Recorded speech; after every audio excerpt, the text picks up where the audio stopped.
Hey everyone, this is Eric from What Did I Miss? Thank you very much for clicking on this video, which will be my review of the fourth season of Star Trek Lower Decks. This spot originally aired on my weekly podcast, WDIM News, which now has its own YouTube channel. So if you'd like to hear the entire podcast, including an extended version of my Season 4 Lower Decks review, you can click on the link in the description of this video. And don't forget to subscribe to the new channel while you are there. Thank you very much for your support. All right, so finally, we're going to do a review of the fourth season of Lower Decks. Now, I understand that I usually just do episode reviews, but since this is the final episode of the season, I might as well just do the whole season because much of the season was leading up to the events of this episode. I like this episode more than episode 9. I still feel like using Nicholas Locarno as the main villain came out of nowhere after seemingly setting up the villain since the first episode this season. And watching this last episode, I feel like if they would have had Mariner's revelation about Sito happen earlier in the season, then having Locarno show up would have made more sense. So in the 9th episode, you have Mariner admitting to a Klingon in a cave that the reason that she's acting like this is because she looked up to Sito Jaxa, and after she died, Mariner kind of lost her way. That would have made a lot more sense happening earlier in the season, and then if a few episodes later we see Nicholas Locarno, well, obviously, Sito and Locarno have a connection because of the episode The First Duty. So that would have tied the TNG episode Lower Decks as well as The First Duty back into Lower Decks and into this season. So I think just with that little change, I think it would have made a lot more sense. I mean, even though Locarno hardly mentions Sito, and she obviously has nothing to do with his motivations, it still would have made more sense seeing him if we got a callback to Sito earlier in this season.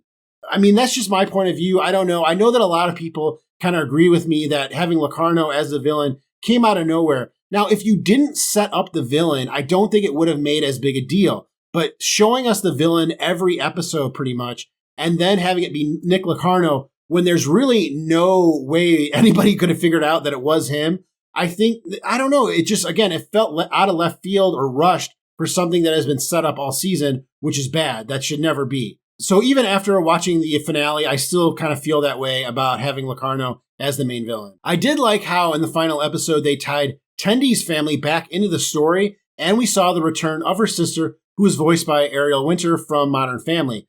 Even though Tendi leaves the ship, she is obviously going to be back. This is now the 3rd season out of 4 of Lower Decks where a character has left the ship at the end. I talked about this in my breakdown of the episode that I released on Friday this past week. But, Lower Decks, maybe don't do this again. Maybe don't have a character leave the ship at the end of the season. At the end of season 1, it was Boimler. At the end of season 2, it was the captain. And now in this season, it's Tendi. I mean, 4 seasons, 3 characters. Let's not do this anymore, okay? It's obvious that you like to do that, but Mike McMahon, let's not do that anymore, okay? Let's just not do that because we know that Tendi is going to be back. They did introduce T'Lyn this season, but I don't think that she's going to be a replacement for Tendi. I fully expect Tendi to be back on the ship by the 2nd episode of the next season of Lower Decks. I also enjoyed Boimler's development this season, and I am okay if he is not a nervous wreck all the time.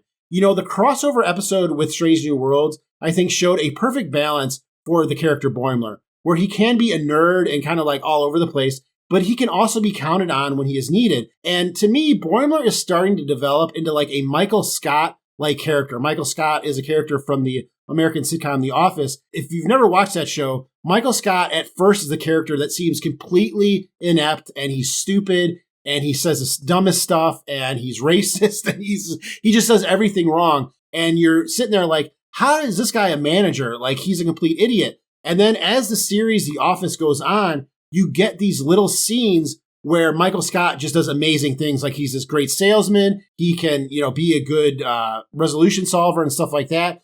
So he is actually qualified for the position. You just don't always see it. And I think that Boimler is kind of developing into like a Michael Scott.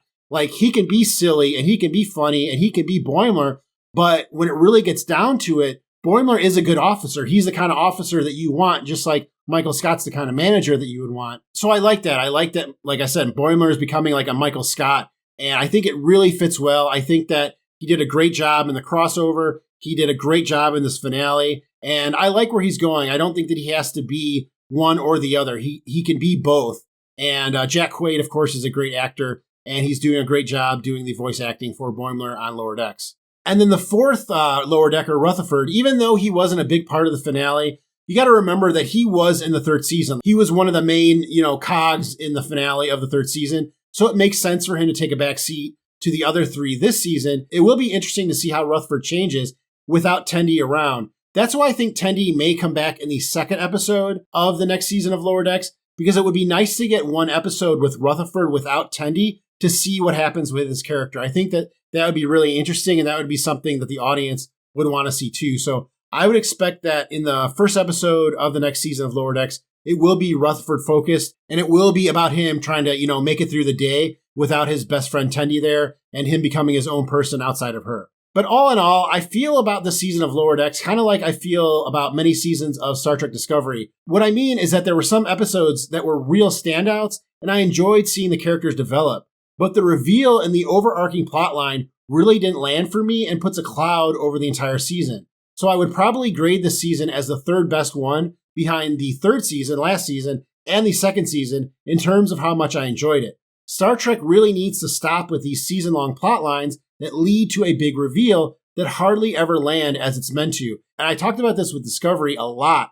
I really do not like when Star Trek does these overarching plot lines because they never seem to stick the landing. Strange New Worlds has learned from this, and while they do these like overarching storylines, it's not this thing where you're trying to figure out like who's the villain going to be, because it never lands, and it didn't land this season. Even bringing back Robert Duncan McNeil as Nick Locarno, which you would think, wow, that's crazy, it kind of got screwed up because the way it was handled in this season. If he was just brought back for one episode, I think that fans would have liked it a lot more than him being the main villain this season. So I just think Star Trek needs to stop doing these season-long plot lines because the reveals never land. So let's just not do that anymore, guys. Let's just agree that doesn't work and go with what Star Trek Strange New World is doing and, have an epic finale, but don't have this, what is this reveal going to be? Who is the bad guy? Because it never turns out, the way you want it to.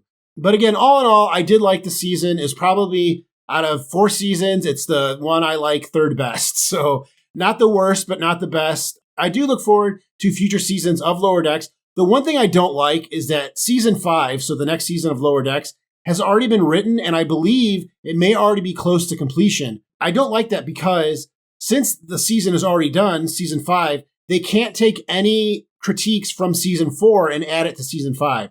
So they may have thought that they hit a home run with season 4, and if a lot of people didn't like it and they base season 5 off season 4, then season 5 is going to, hurt because of it. So I just don't like that. I would rather have, people be able to take in the 4th season, give their reviews, give their interpretations of it, and then have the writers take that information and think about that before going into the 5th season. Because now all we can affect is a possible 6th season, which this show might not even get.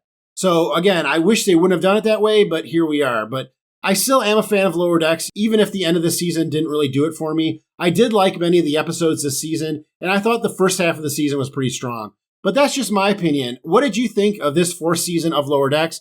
Do you agree with me? Do you disagree with me? Do you think that I'm right about that they shouldn't be doing a future season before the current season is over? Let me know in the comments below. Well, that is everything I have for this week, but let me know in the comments if I missed anything. Thank you once again for joining me. Please don't forget to hit that like button before you go, and I will see you next time on What Did I Miss?